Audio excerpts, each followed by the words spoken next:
What's up, guys? It is Soleb back again for another episode of the Second Opinion Podcast, episode number 352. I am joined by one singular partner in crime today, Toaster McGee. What's up, Toaster? What's going on, buddy? How you doing, man? Pretty good. Not bad. Hey, well, thanks for coming on the show. We were supposed to have Skelly as well, but he had said that he has something going on. He apparently has a social life. Yeah, he has on a Tuesday. Life, and we don't. I bet you he's playing darts or bowling. See, I think bowling is his kink now. Yeah, he's like smoking a cigar, you know.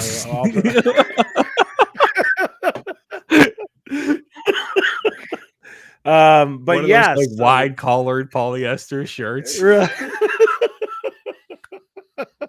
Probably like puke yellow and like wood paneling brown. Doing, he's like, just don't tell the family you saw me over here, okay? I'm like, why are you talking like that? But yeah, so we're back for another episode of the Second Opinion Podcast, episode number 352. It's going to really start hitting heavy this year. We're going to be doing a lot of content creation, like I said the other day, on social media. We're going to be doing a lot of stuff on Cinelinks, on the YouTube pages. And of course, one of those things that we're going to be doing a lot of as well is doing our podcast. So we're going to have it in audio format. We're also going to be doing the live podcast format as well. But I am so glad to be joined by Toaster McGee today. And we got some awesome stuff to talk about. It was actually because of Toaster that we did this episode today, because Toaster had commented about some stuff that Ubisoft had said.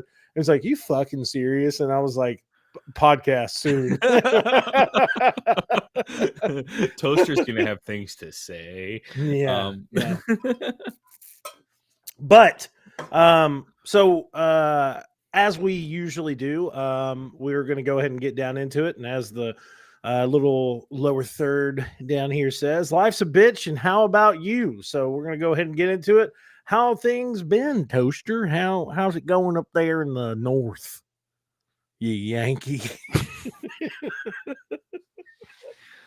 Well, there's snow, so it's hard to pack. I can't fucking do it. Sorry. So what's been going on, man? Nothing much. Honestly, holidays came and went. Yeah. Got some cool Lego stuff. Yeah. And some, things that you need as a barely adult male, I guess.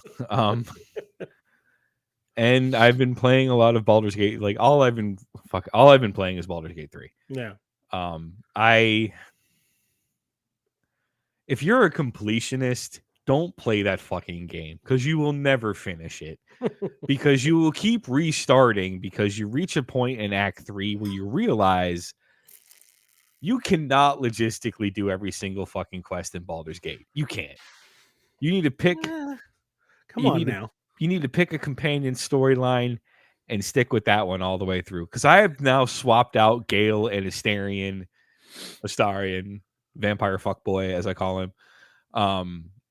I literally am just rotating through. I'm like, oh, I'm gonna go to fight Gortash. All right, I better grab Karlach. Oh, I'm gonna go do this. I should probably grab Astarion.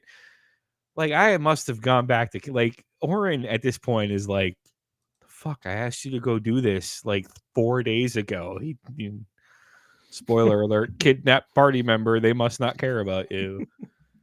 Now, this is not the same Toaster that I know. Okay. What do you mean? Don't sit there and tell me that you cannot complete something. I mean, it may take you a couple of years. No, because see what happens. You're going to get it done. You realize that, like, I don't know. Act 3 is very overwhelming. If you're I mean, the game itself is fucking awesome. Yeah. I think that's the other reason I haven't finished it, because I really just don't want it to stop. I understand. But it's the same quests. So, yeah. Well, have you been playing anything other than Baldur's Gate? Not really. No. Jesus. Why do you have to say it like that? No, actually, I haven't been back at work since release date. I'm like, Jesus, fuck. How much time did you have off? I actually had a week off. Like I had the week between Christmas and New Year's off. It was amazing. There you go. No, I mean I've been playing like little stuff. Yeah. Symphony of the Night again. I picked that up. Yeah. Vigil, The Longest Night on the Nintendo Switch. Blasphemous. But I can only play those kind of like I can only play Blasphemous for so long because the Nintendo Switch Lite is in fact very light Yeah. and possibly aerodynamic, depending on the force with which it's just thrown across You'd be the room. sticking out of your fucking Because wall. you're, playing a freaking 2D side scroller that's like inspired by Dark Souls. That should be your like, nope, not playing this game. Yeah. So yeah, and CyberPunk. Yeah. And I'm trying to get like this is gonna sound bad. I'm trying to get back into Spider-Man 2. And I just know that game is just gonna take my emotions and just break them on the rocks of fuck you. Why? Dude, like the last one, like the ending of the original Spider-Man on PS4, I was crying. My wife had to come and check on me. Like, yeah, I was ugly choke crying. Like it was bad. Yeah, you're definitely gonna have that moment in this game, right? And I'm sick of that fucking moment, man. I just like let me. I just want to swing around the city without having beat up criminals attack. and swing, and not have this fucking teen Dawson's Drama Creek in New York City. Oh shit. And I at this point I need to probably start Starfield all over again because I'm actually waiting for that huge patch. Yeah, that big patch is supposed to be coming in soon. Did you do New Games Plus mode yet? No, I haven't. Like, dude, I honestly have probably played Starfield for maybe 3 hours. What? Yeah. Oh my god! Because Baldur's Gate came out, and dude, you would love Starfield, man. I'm sure I would, but yeah, New Games Plus mode is like changes the fucking game, man. God. And plus, like, I heard like this weird thing that like you have to like continually beat the game, like you purposely have to start it all over again after going. I mean, you don't have to. You don't have to. You have your moments. Kurt Russell, and Daniel Jackson. You have your moments to where you could choose like to okay, well that's it, or you can like in New Games Plus mode it does add more context to really what the game is about. So, well, me gaming wise, I've been playing a lot of video games recently. I'm reviewing a little small indie game that's supposed to be a classic boomer shooter. It's called Witch Rise. It comes out PlayStation 4, PlayStation 5, Xbox, all that other stuff on the 26th. So be on the lookout for that. It's very, it's kind of like it's almost an E for everyone kind of first person shooter, boomer shooter experience. It's almost a great game for introductory level people that have never played like first person shooters. Like I could see my son playing it and kind of getting the perspective of like, oh, well, this is what dad's always playing and ripping people in half. So it's a cute little game, but I'll have my review up for that pretty soon. Hopefully I'll be doing my review for Tekken 8 and Suicide Squad as well in the next week or so. I'm looking forward to that. I noticed that a certain person we're friends with, shout out Shoplast, was at a thing. For a thing. Yeah. So I reached out to him about said thing, and I was like, "Hey, I don't want any deets because you're probably signed to NDA to sell your soul, and you're probably a huge, there's probably a huge embargo." Yeah. And I was like, "I just want to know, did you like it?" And he was like, "Yes." And I was like, "Cool." And that's it. Like that's it. So on that, I'm buying your game, Rockstar. There's it seems like there's been a little bit of a back and forth between a lot of like the game influencers and journalists and stuff like that. Some people, even like IGN, have said, well, we got to play it early and we didn't like it and all that stuff. But then you see some of these people coming out and like calling out some of these reviewers. Like one of the reviewers was like, well, we were battling the Flash and he was so all over the place. There was only so many moments that the Flash would stop, and then you had to like unload on him as much as you possibly could. But there wasn't ever a moment where he's like, oh, like a all for one moment where he's like, oh my god, okay, he's knocked down. Everybody go over there and do as much damage as possible. But then the guy that was reacting to it was like, he's the fucking Flash. He's the fastest character in the DC universe. Like, what do you expect? He's the fucking Flash, and you're going after him as fucking Harley Quinn. What did you think? She was going to run as fast as him and punch him in the face?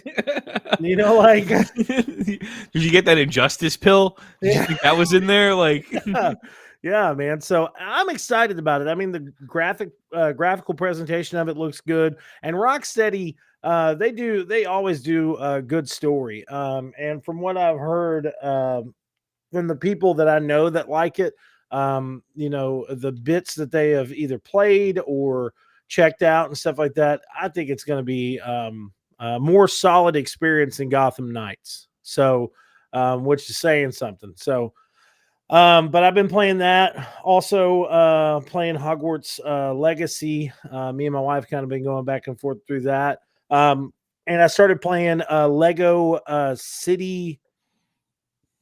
I guess it's just Lego City. I don't know. It came out on PlayStation Plus. Builders? Huh? Lego City Builders? No, it's a game that came out in 2017. It's like Lego City something. It's about this cop, and whatever. But I've been playing that with my son. He's bro. Listen, anytime there's I'm laughing now. Picture like a hardcore detective Lego game. Oh, bro, it's so funny. He gets off the boat at the beginning, and he's like, I came back, because of her, and it shows this like, little glimpse of this woman, and then it shows the mayor, and she's like, thank you for coming back. The city is ridden of crime. And she's like, I mean, look at this, and it shows like her car. They replace her wheels with like regular Lego bricks, and then the cop doesn't have a shirt on. He's like, I'm like, what the fuck is going on? But yeah, I love playing those games with my son.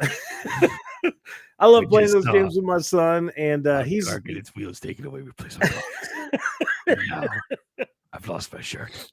He's a big Legos fan. So anytime there's something that's like Lego theme, and he sees it on like the PlayStation or the Switch or something like that, he's like, I've got to play this. I got to play it. So it's been really cool.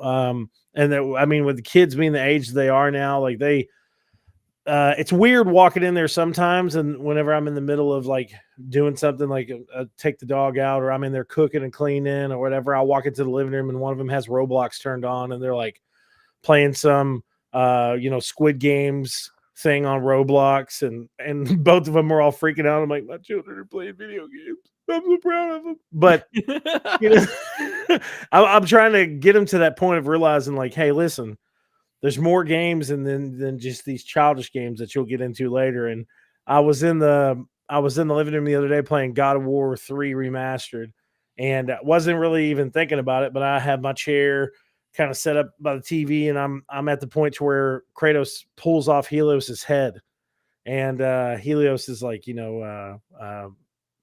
this killing me is not going to give you anything, and you're not going to be able to find this. And he's like, oh no, I can definitely use something. And he rips his head off, and then I like look over there to the right because I saw something, and Dante's just like staring at the TV. He's like, he ripped off his head, and I was like, yeah. And he's like, why did he do that? I said, well, he's pretty mad at them.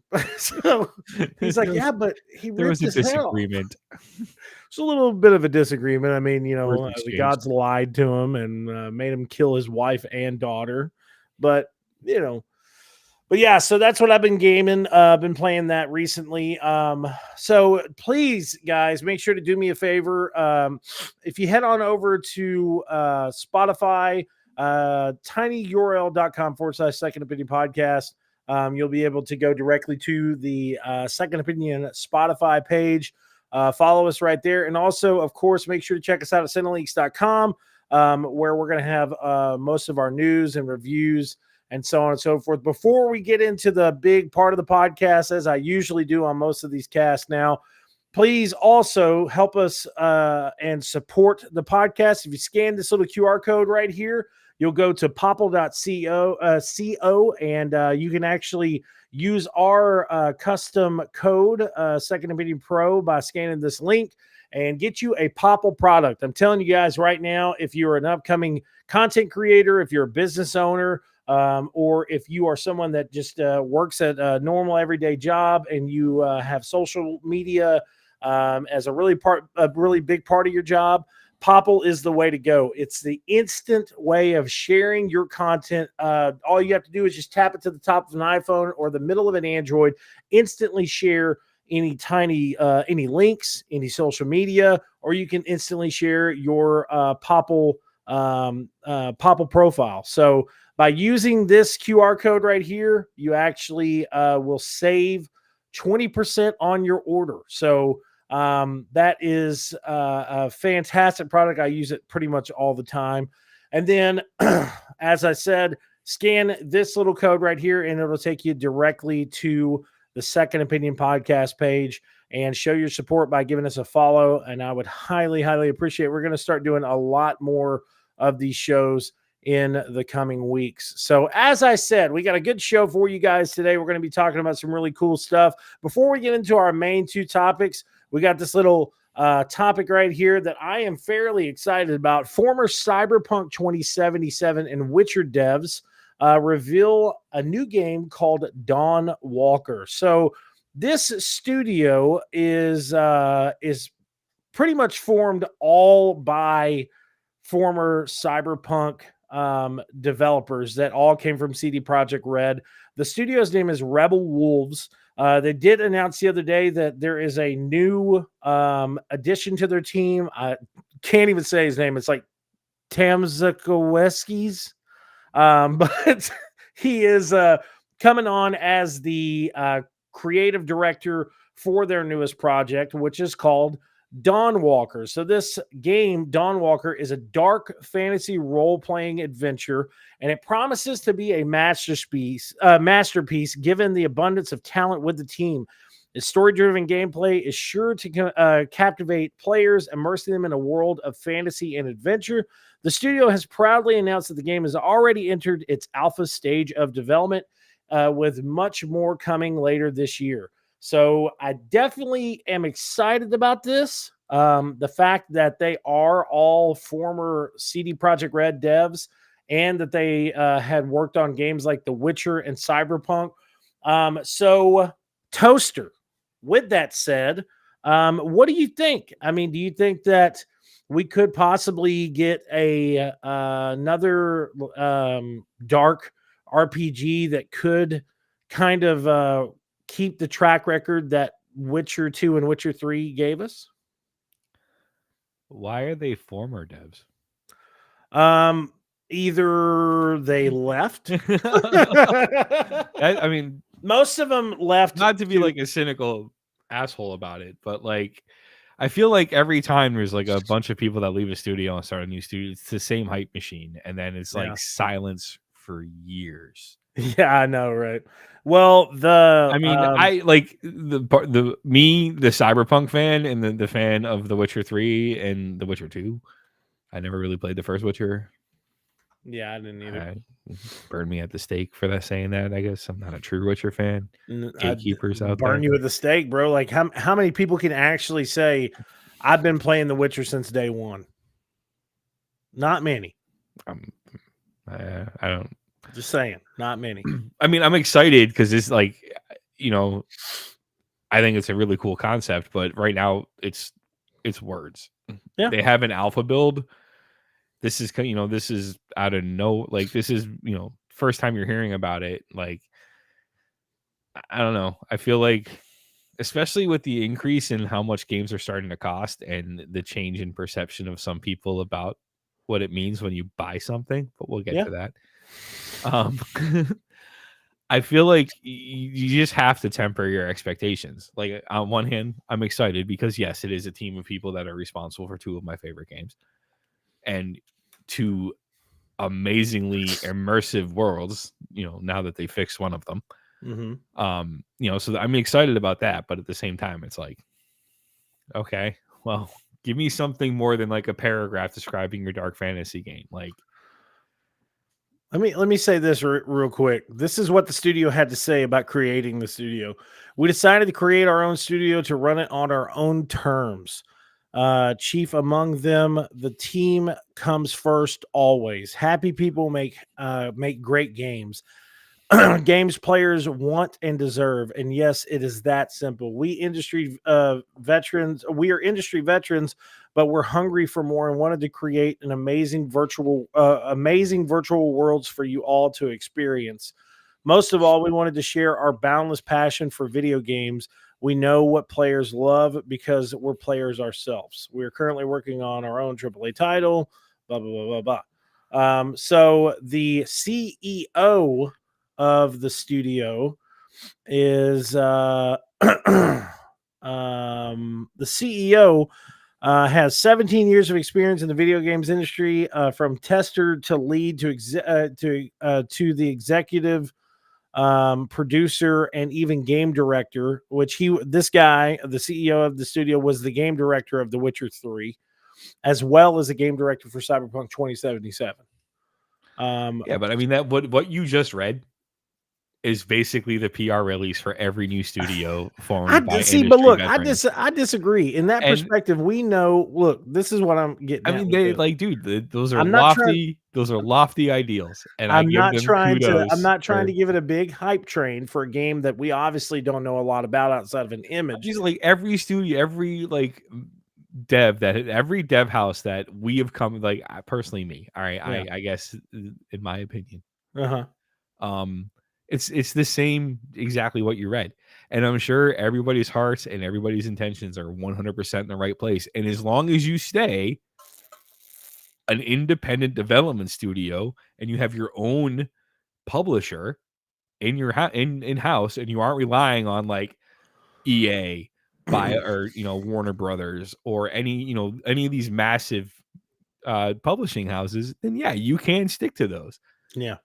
The minute you have shareholders and shit involved, all of that goes right out the window. Hey, listen, I totally agree. But in that perspective too, that's in a perfect world. I mean, there's only so many massively successful AAA type of RPG games that actually take off that do not have a big third party publisher backing their game. So I don't see that happening at all. But what I'm getting at with this is we both know that CD Projekt Red did have issues. CD Projekt Red was run somewhat poorly by its CEO. CD Projekt Red has had many issues over the last few years, especially with the development of Cyberpunk 2077. That was one of the biggest fails at the beginning for them because of the crunch time. And said this isn't going to run on PS4.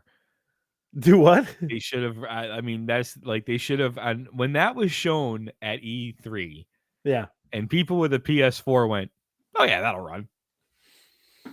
What was really bad is whenever we went to the CD Projekt Red room and walked in, I looked over at Bolts. I was like, "You see that big ass PC that was sitting behind the desk?" They're running this thing, like two. What at the time would have been like 980s. Now, listen, I will say Like this in that perspective. Like an SLI'd for like two sets of like two videos, like 4 graphics cards are running that thing, and somebody on the couch at home went, "My PlayStation 4 will run that just fine." I will say this. They got chastised for what they did.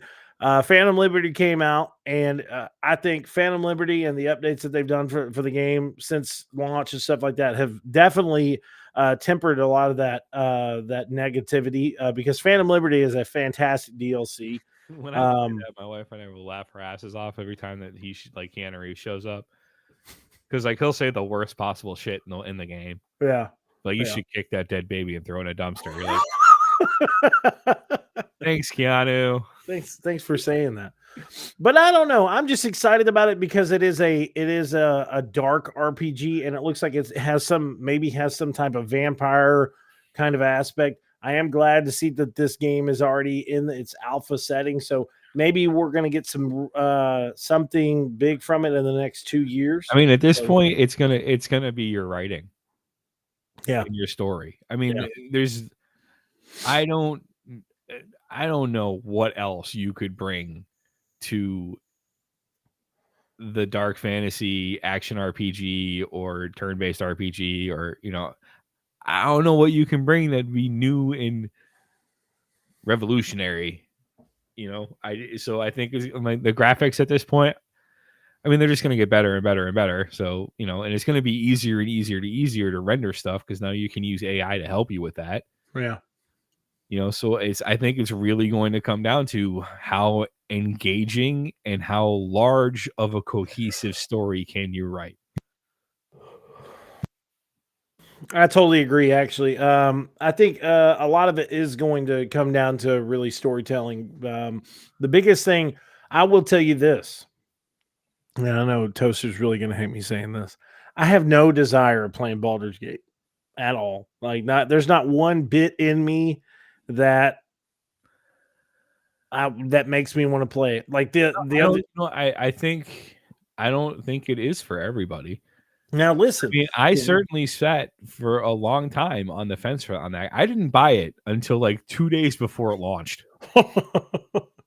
Well, I have Bolts, that's been playing it, and he fucking loves it. Bro, you should play it. You should play it. You should play it. And I'm like, why won't you play it? I'm like, dude, it's just, I don't know. There's already so many different games out there that are on my backlog that either I bought personally and that I didn't ever really get to delve into, or games that I got to review that I had to rush through to get up to time that I didn't really get to spend a lot of personal time with. And yes, Baldur's Gate, it seems like it has a really awesome story. I've heard that it has some really comical moments. The graphics look fantastic. Oh, dude, but there's spoilers. There's this moment where you meet Blacketh, which is Lae'zel. They get I mean, the premise of it, right? The characters and stuff like that. So Lae'zel's the Githyanki. Yeah. And you're standing in front of Blacketh, and all the other Githyanki are like, Neil, it's our queen. And Lae'zel's like, don't fuck this up, basically. So yeah. you should, and one of the options you could pick is wave politely. And when you do that, your character in the game literally goes like this.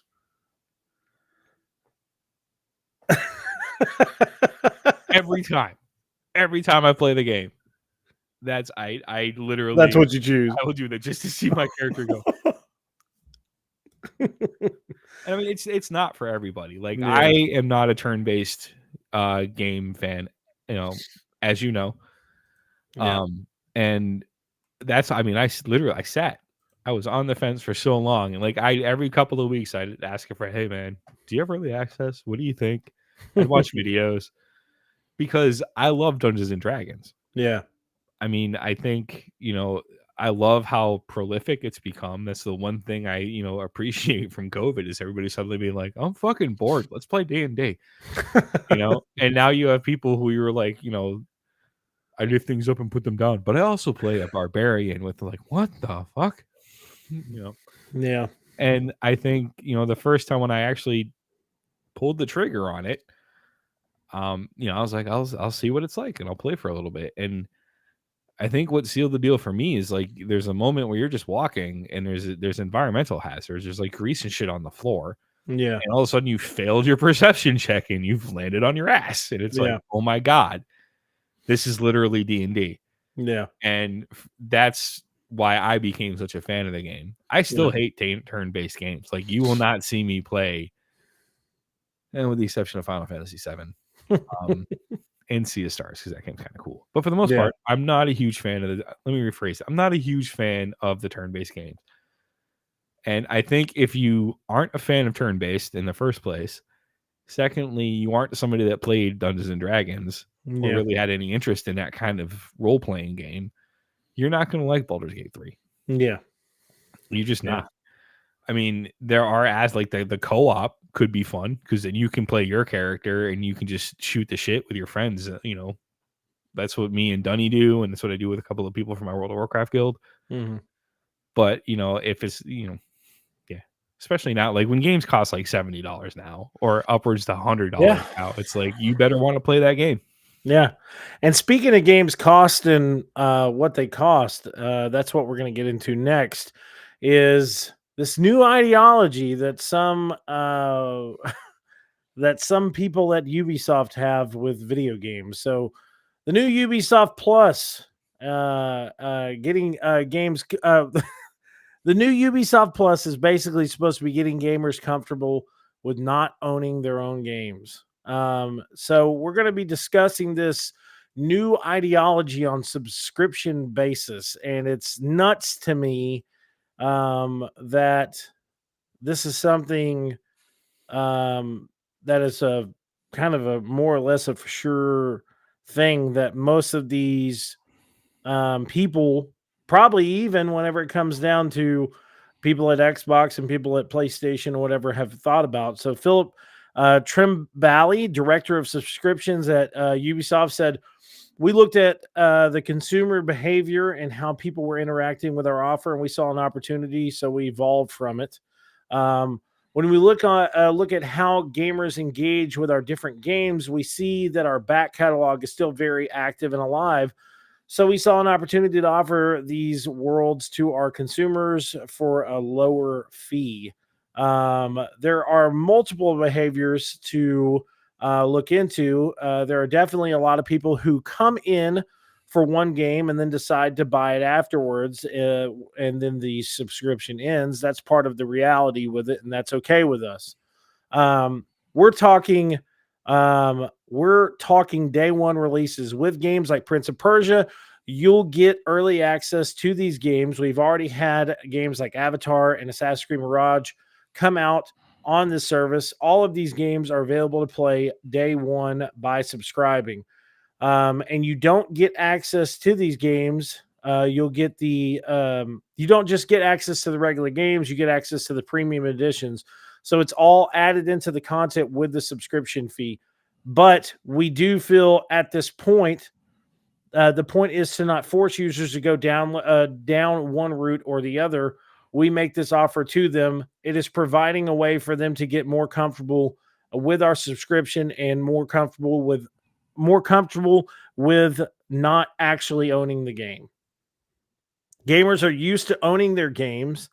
That's the consumer shift that needs to happen.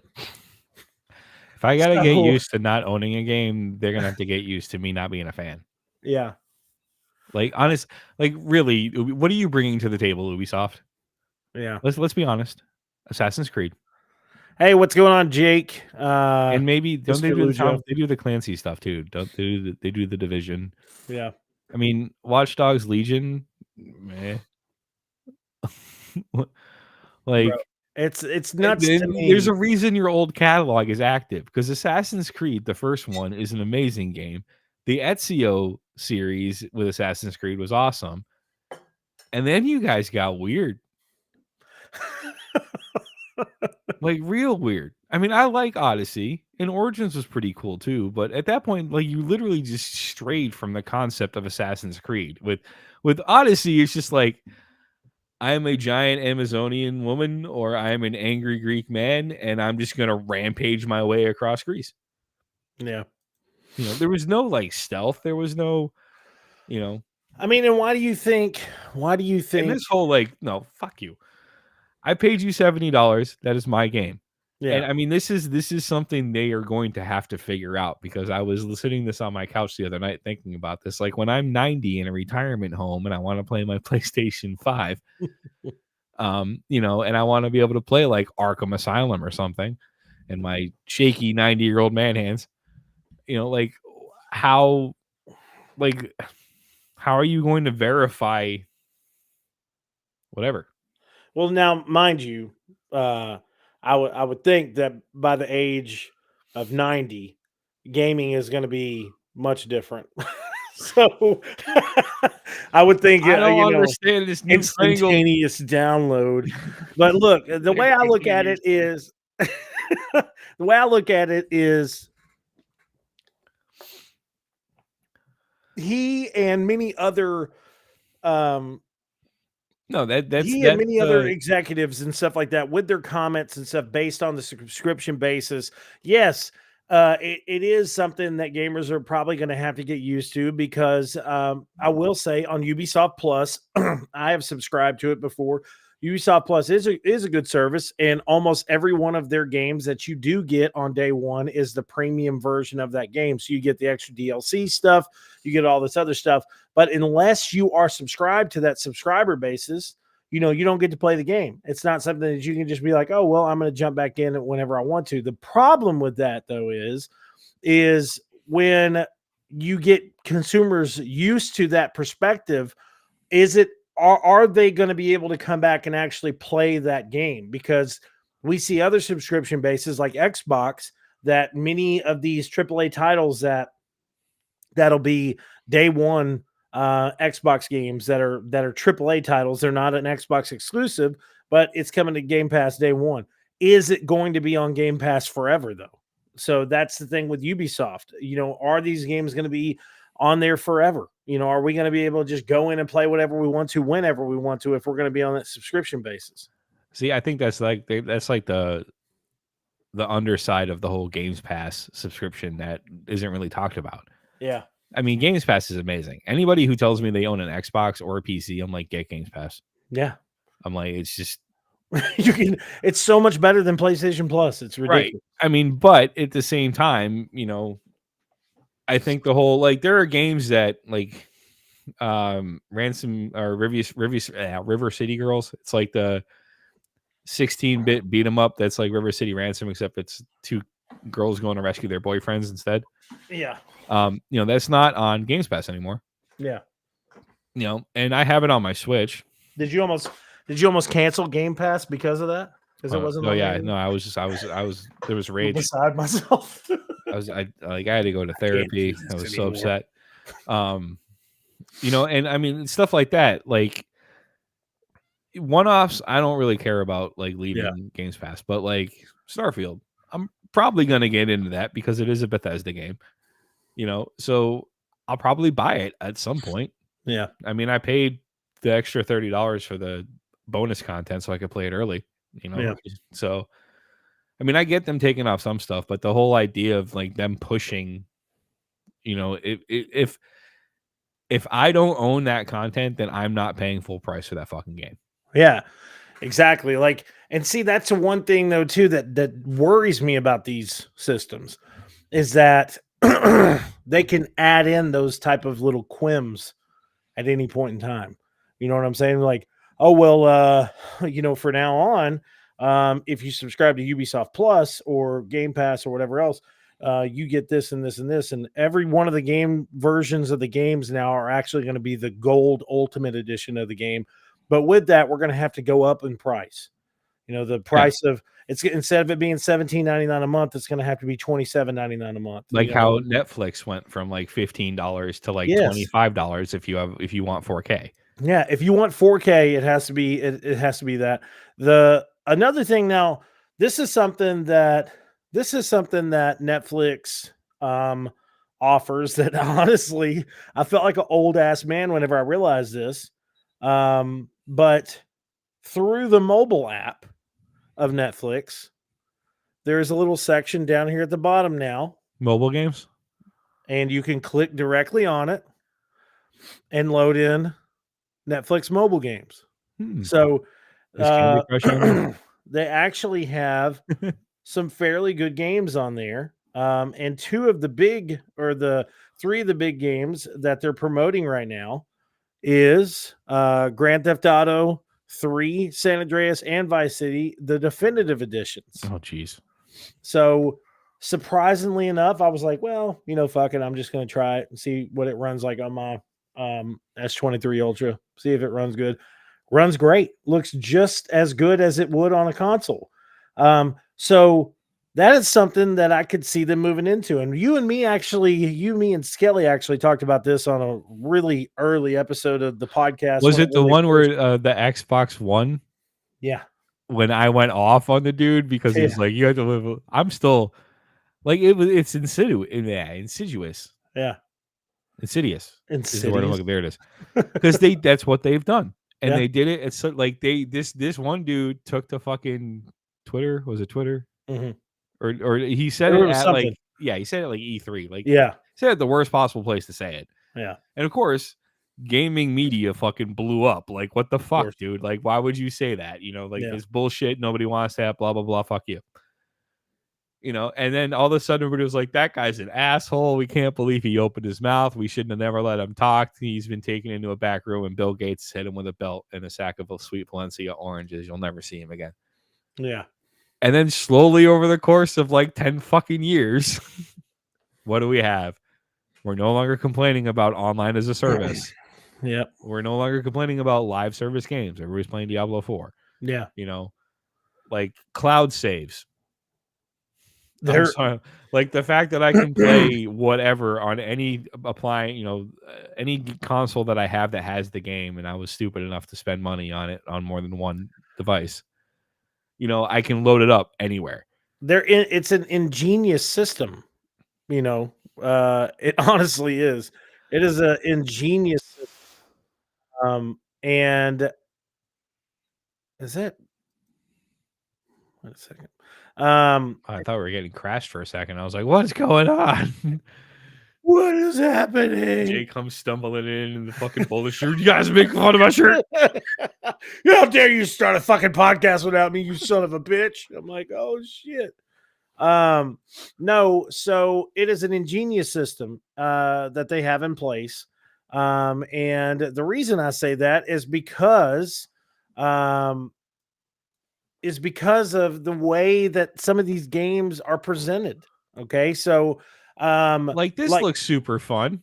Yeah, this looks I'm super not fun. spending $60 on a 2D side scroller though. Exactly. So like I think that's the thing, is that it, visually, and the fact that it's a Prince of Persia game and it's a 2D side scroller and it's a return to Prince of Persia and all this other stuff. So that's a good advertisement for Ubisoft Plus, and say, hey, listen, we just came out with Assassin's Creed Mirage.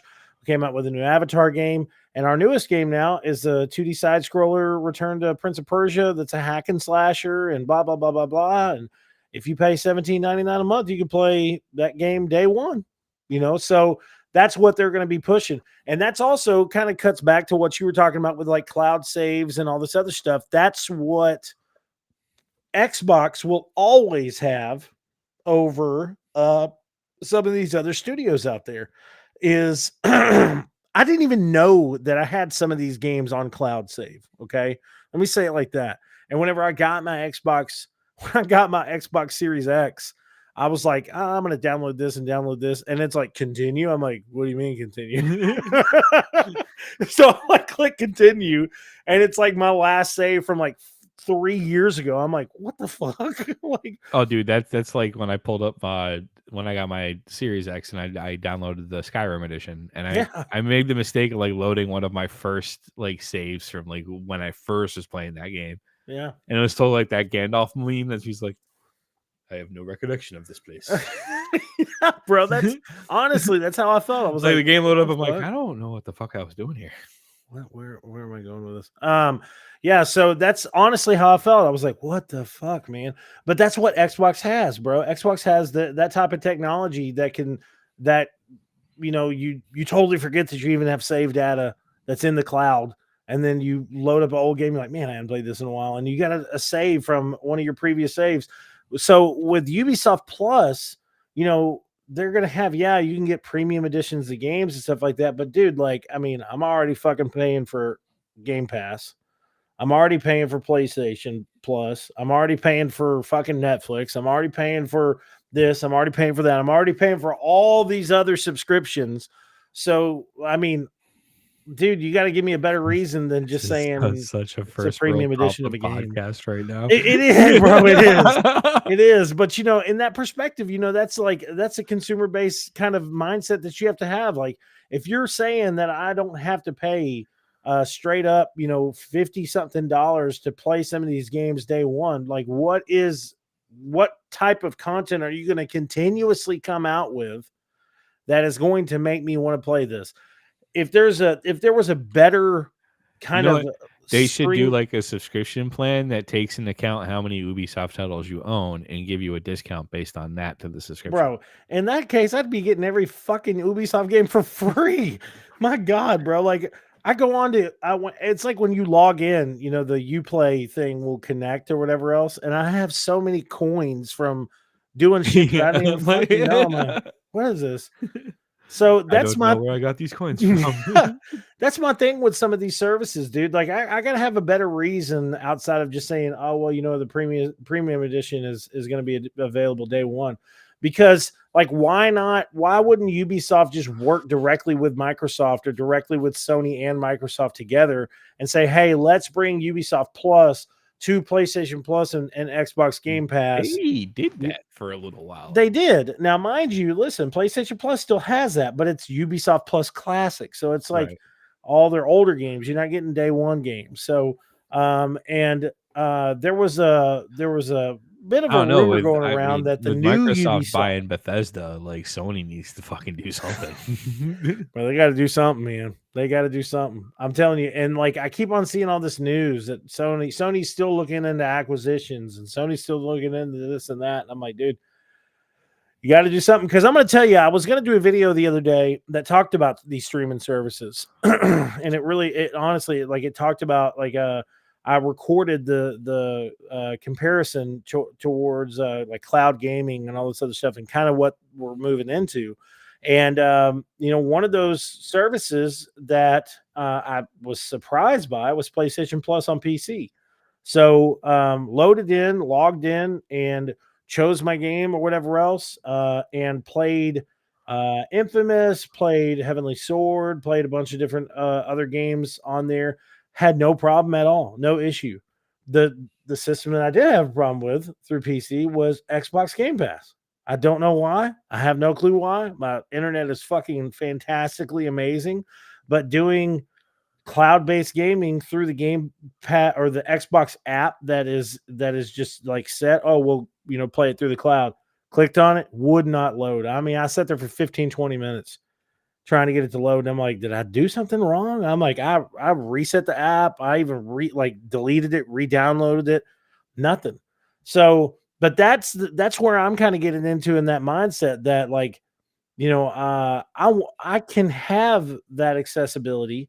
I can play games in the cloud on my Xbox Series X and on my PlayStation 5 or whatever else. But are these companies going to actually give me a reason to keep subscribing to this shit outside of just saying, well, if you don't subscribe to our service and you can't play online?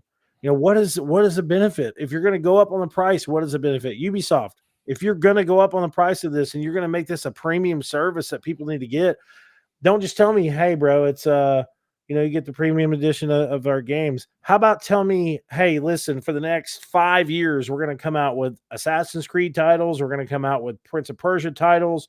We're going to come out with some really great online multiplayer aspect games that are going to be free if you're Ubisoft Plus subscriber. You know, give me some type of big incentive of why we should subscribe, and I'll subscribe.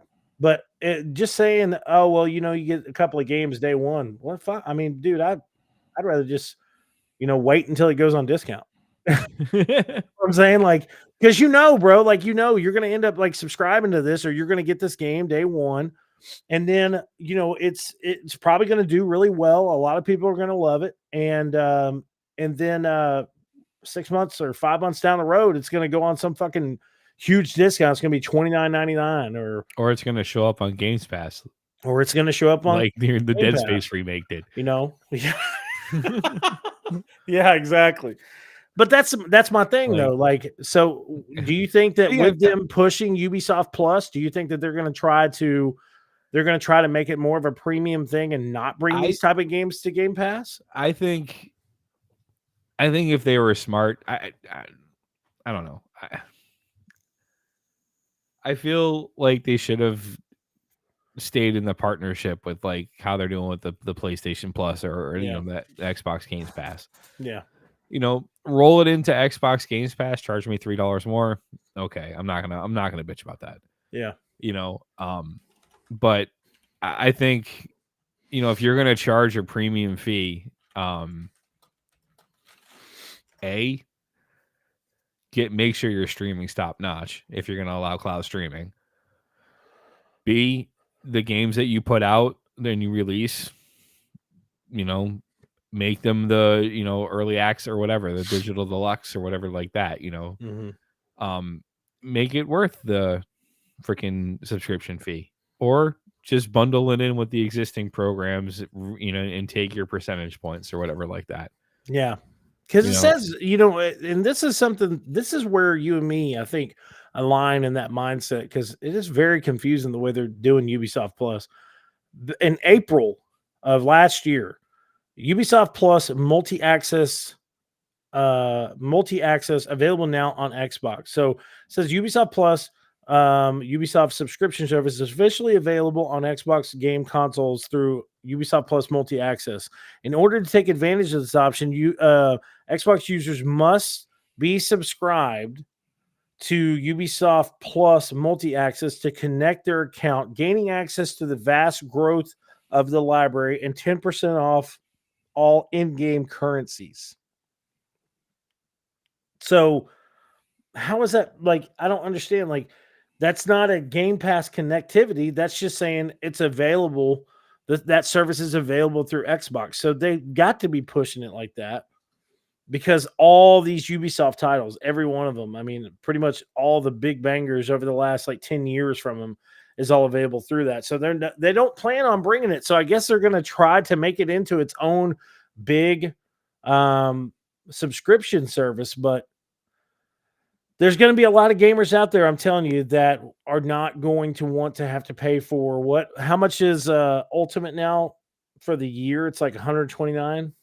I just do monthly. Yeah, I usually do monthly. I do 3 months most of the times, but I don't even know if they do the year anymore. I think they do 6 months at the most. But I think in total it's like $129 to $130. For PlayStation Plus, it's like $129 something dollars a year. And then if you're paying $17.99 for this, and I don't know, man. I just don't really see how somebody can weigh out, can I own this game and play it whenever I want to, or would I like to pay triple that amount just for this one game so I can play it and some other games that I may or may not want to play? You know what I'm saying? I think Ubisoft's library isn't big enough to support its own subscription service. I think it should be bundled in with the PlayStation or the Xbox. And like I said, just kind of like what Sony needs to do with Spider-Man. Just shut up, stay in the back seat, and collect the money. Yeah. Yeah, 100%. Because, I mean, obviously, they're not going to buy a fucking studio. Come on. I need some acquisitions. Get to it.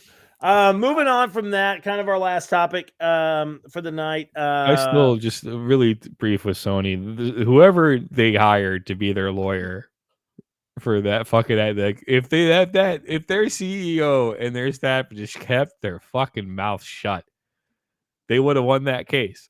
But when the judge is like, so we got to see Spider-Man on Xbox, and the guy's like, no. No. Okay? It's not happening. It's never happening. And the guy's like, oh, really? Okay. What about these other Sony? No. So you're saying that you... hey, the guy sitting next to him, he works for some fucking news station. He's like, just starts playing. He's like, hey, will you hold this file for me? And it's like every top secret fucking thing that Sony's working on. He's like, you just want me to hold this? He's like, yeah, it's just on the desk.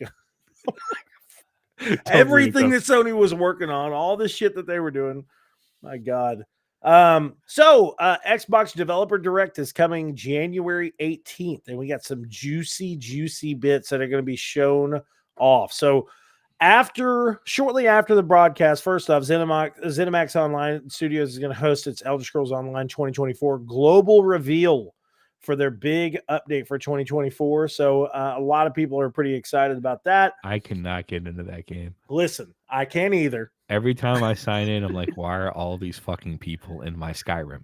Bro, I'm so... This is make Skyrim an MMO. Just keep me away from fucking people. This is why I love Toaster, because me and Toaster have talked about this for so many years. Remember the burrito video the dude did? Yes. What if you went to your favorite burrito restaurant and they're known for making the most amazing fucking burritos in the entire fucking world, and all you want is a beef burrito from this place because they're so fucking amazing? And you come in and they sit down and they go, have some wedding cake. And you're like, no, I just want the burrito. And they're like, but the wedding cake. He's like, this is how I feel about Fallout 76. But that's so true, man. Because, like, listen, ESO, I will say this: ZeniMax, they've done a great job. They've got a really great community, and it's gotten even better with them being part of Xbox now. Same exact thing with Fallout 76. They've done a lot of building on it. It's got a really great community support. It's just not WoW's to coming me. Games Pass, right? Huh? World of Warcraft is Oh, coming to bro, Game Pass. listen. If I'm going to tell you this. I told you this originally when we talked at PAX 2013 when we were talking about Diablo coming on console and all that shit, Diablo 3 on console. And you were like, the game's going to be perfect on PlayStation. I'm like, why? You're like, because you can fucking roll.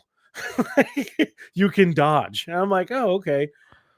If there is a way that they bring WoW eventually to consoles, I'll lose my shit. I'll lose it, bro. I told my guild I would become the like, if I could just lay on my couch with an Xbox controller in my hand and play fucking WoW, I would have every mount, every goddamn pet.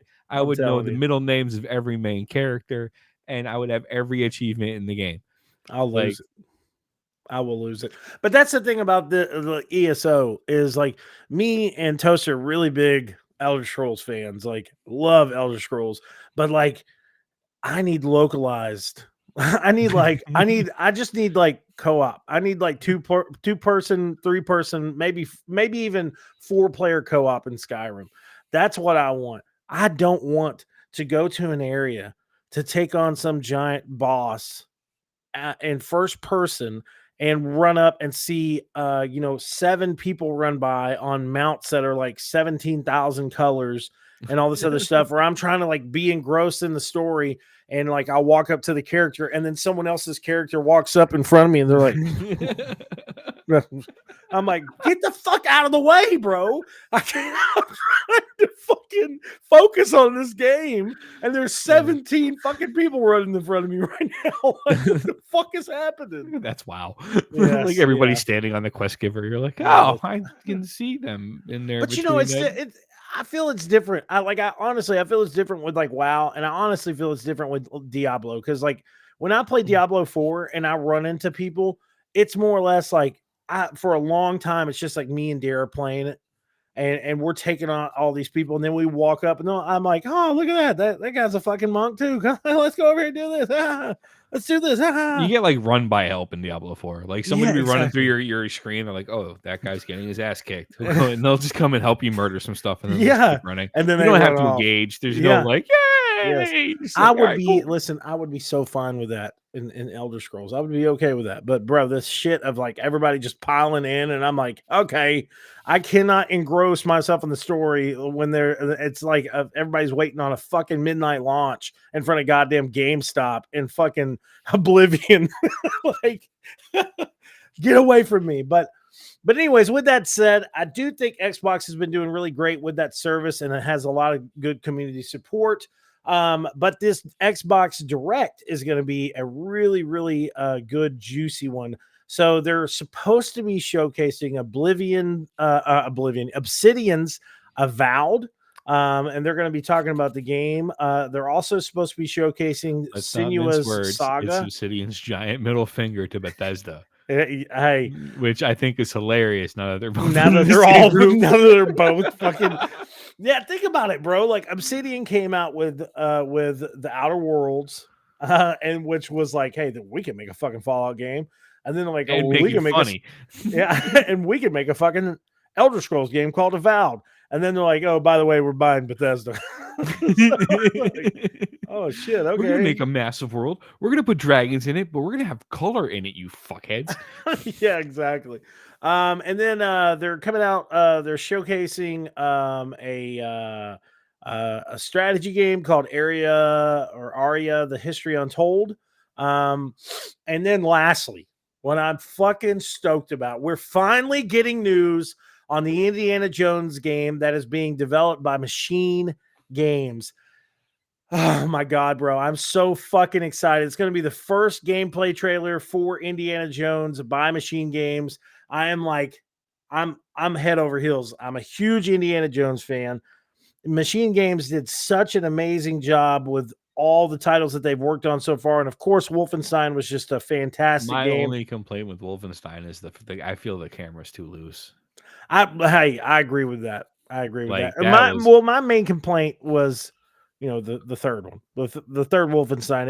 It just wasn't. It didn't feel the same as the first two. It wasn't. Youngbloods? Yeah, Youngbloods. It was about his daughters. Is because you don't understand the youth of America today, Celeb? I think so. Maybe that's Is it because you just don't connect with the children anymore? I think so. Yeah. Can't understand their music or their slang. I'm like, what is happening to my world? But yeah, I don't know about you, man, but are you excited about any of these games? I mean, I'm excited about Avowed. I'm excited to see about Avowed. Like, I love Skyrim. And I think that's the thing that with what my problem with ESO is Skyrim has this like level of gravitas to it. Yeah. They're colored, like the color palette's very muted. Like, it's not a happy place. Like, nobody's like, I'm gonna go live in Skyrim for the rest. No, fuck that. Like, no.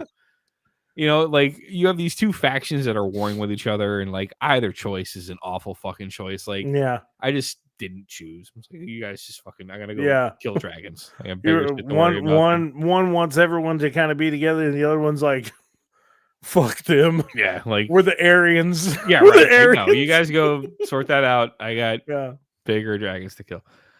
So I'm excited to see Avowed.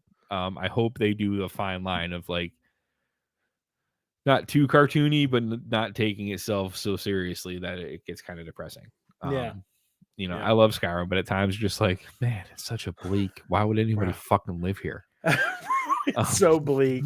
It really is. I'm stoked for Indiana Jones. I really like. I have been blinders on with that because I want to be surprised by the trailer. Yeah. So yeah, I don't know about the Hellblade. I never played them. Well, I will tell you this: if from what I'm seeing with Hellblade 2, it's supposed to be a lot more of a like engaging action style game compared to the first one. Because the first one, it was more of a mind fuck. Like, they told you, listen, you need to play this game with headphones. The audio system that we have set up in it will engross you a lot more than just playing it on your surround sound or your TV stereo or whatever. So I did, and it is a pretty intense game. But when I saw the technology that they've put in and the graphical representation of what they're going to have and all that, if it is a more action heavy game this time around, then I think I'll be a lot more excited for it than it being more of a kind of a, mental thriller. I think that's the reason why I haven't really jumped heavily.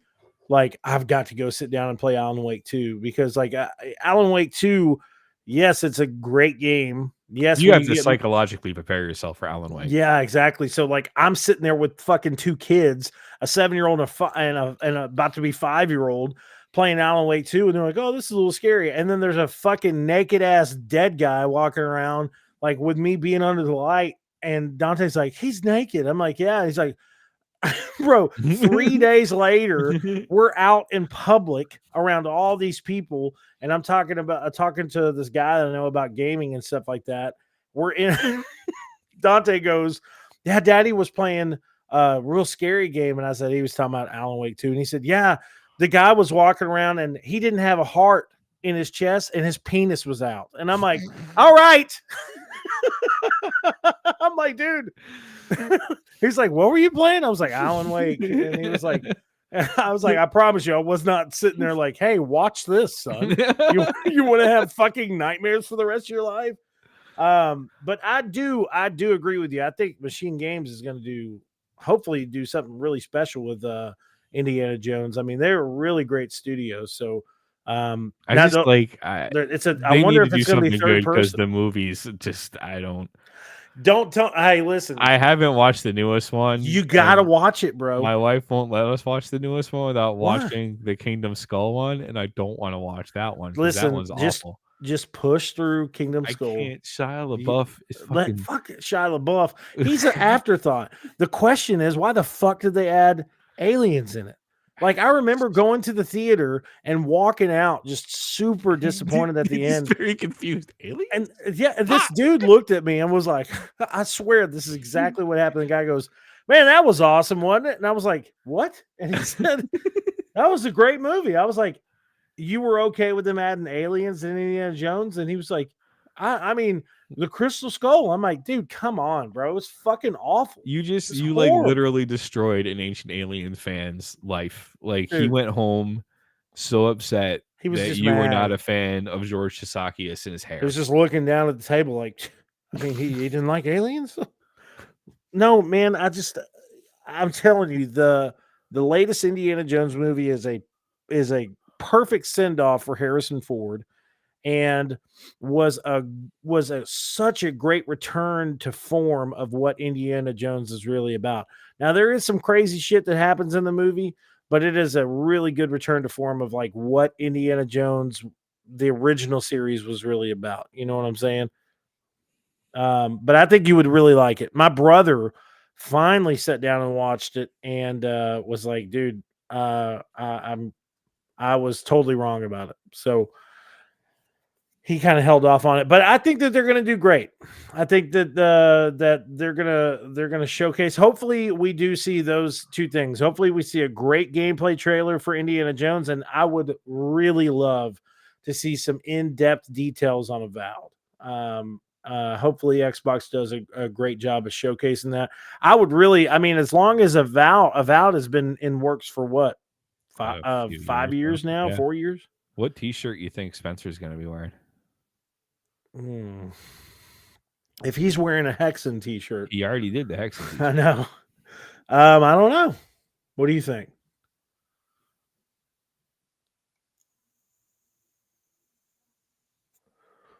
Probably be some Activision shit. Like the next fucking Call of Duty or something. I'm like, no, it's what are some of the classic Blizzard games? oh man, what was the one with he comes out with like the Ghost t-shirt on and everybody starts freaking out because of a StarCraft MMO. What was that Blizzard game that they came out with, and it was like fucking gnomes or something like that, or Lost Vikings? Lost Vikings. I wouldn't mind seeing another Lost Vikings game. Blizzard titles. Yeah, Lost Vikings for sure. And I you know, it's really not out of the realm to see him walk out with a Candy Crush shirt on. So they're moving in. They want to move into mobile games. So that's one of the big I think that's the main reason why Xbox bought Activision. It wasn't about Call of Duty and all that other stuff. It's about moving into the mobile aspect of things, bro. Oh, yeah, but still, they have the Call of Duty franchise. Yeah, they've got Diablo, World of Warcraft, which, let's face it, I mean, yeah, the engine on that's lost a little bit of steam, but Chris Metzen coming back and him basically acknowledging the fact that it seems like he completely acknowledged the fact that most of the World of Warcraft player base at this point in time are all adults with kids and busy lives. Yeah. And he was like, so we're going to do all this to make it easier for you, you know? That's a free $15 a month from every single person that subscribes to WoW, and on top of the cosmetic fucking things that even I have fallen victim to purchasing. But you know what? You'll never see me writing an article. Hey, these microtransactions suck. No, yeah, because you bought that pink flamingo dress, buddy. That was on you. You didn't need that to finish the game, did you? You didn't get to the last boss and they're like, you're not wearing a pink flamingo dress. Game over. Yeah. That's something Ubisoft would do. I think the main reason why I'm getting in the perspective of like what King has done as a company, the owners and creators of Candy Crush. Think about it like this. Wait, is Candy Crush an Activision thing too? Yes. I was being serious. Oh. They bought it for real. Think about this. They bought it because, bro, Xbox has always talked about they want Xbox everywhere. Okay. Eventually they want an Xbox. They want to work with Samsung and get an Xbox app to where you can just play games directly on your Samsung television. They've already done tests with. They want it to where anybody that's on their phone, the latest phone that comes out, they want to be able to just download the Xbox app, play your games on your phone. Mind you, in 2022, Candy Crush pulled a total of $1.5 billion. And 2023, they pulled $470 million, and it wasn't even really a big active year for them. So all that money now is being siphoned into Microsoft. So there's really not a reason why in the next 10 years we can't see a total kind of turnaround of what Phil Spencer and what the Xbox Forum has always wanted to be, and that's to have Xbox everywhere. That's what they want, Yeah. So that's why everyone's freaking out about this new rumor that Xbox is eventually talking about moving into the rumor mill of being a multi-console studio, because they're talking about moving some of these Xbox games to Nintendo Switch.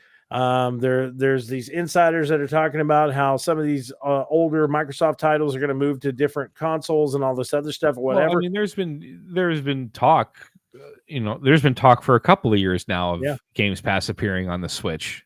Yeah. And that even came up, I think, in the court battle between Microsoft and Sony, where Microsoft was like, well, fuck, we'll let you have Game Pass. And Sony was like, you don't want it. Yeah.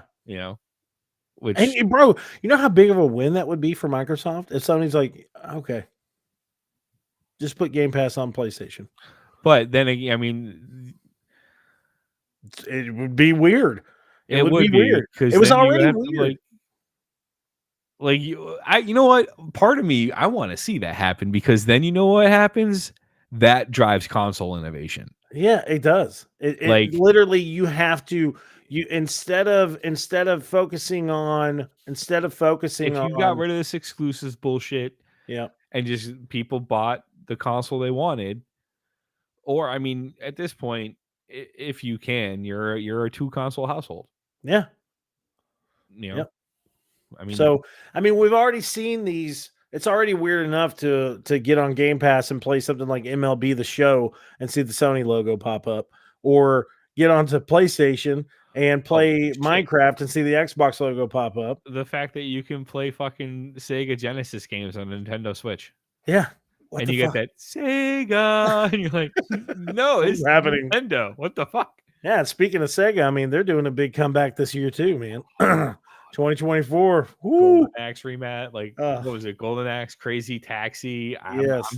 Jet Set Radio. You were getting an Altered Beast. That was the first Genesis game. Dude, listen to me. Please, God. And the gaming gods of the universe, please bring Altered Beast. Please, my God. I really wish they'd get Symphony of the Night on Nintendo Switch. Oh, man. Yeah, me too. They have every other Castlevania game except that one. Yeah. And that one's fucking awesome. But with that said, I mean, I think we're both pretty excited to see really what develops at the Developer Direct. And later this week, we're going to have another show. If Toaster and Skelly are down, we're going to live stream it and have my boys back. I mean, especially since we're all old man. I'm going to try to see if I can find a different hoodie to wear this time around. Maybe wear some pajamas. But slowly sip on a cup of chamomile tea. I do appreciate you, Toaster, coming on tonight. Well, thanks for having me, sir. Yeah, fantastic show. Make sure to do me a favor, head on over to Cineleaks.com. Check us out over there to see some of our latest and greatest news and previews. Some of the latest reviews that we have up now. Dustin reviewed the PlayStation Portal. Becky reviewed the latest Ubisoft title, Prince of Persia: The Lost Crown. And I think Gabriel reviewed one of the newer movies, The Beekeeper. From what I understand in that movie, if you're a Jason Statham fan and you like fighting, then you're gonna probably like that movie. Then you'll probably like it. Yeah, for sure. But It is that time. So please do yourself a favor and head on over and make sure to follow the show on Spotify. Support us. Give us some support by following. Also, you can head on over to the YouTube channel and subscribe there. Subscribe to the Cinelinks YouTube channel if you're watching it over there. Or do yourself a favor and subscribe to my homie, Tosha McGee. Follow him on Twitch, which some people should be watching it over there as well. Yeah. Yeah. And if you follow me on Twitter, I'm very opinionated. Just a heads up. Thing. That's a good thing. But this is Second Opinion Podcast, episode 352. Signing off. Talk to you guys soon. Peace out. Later. I'll just sit here.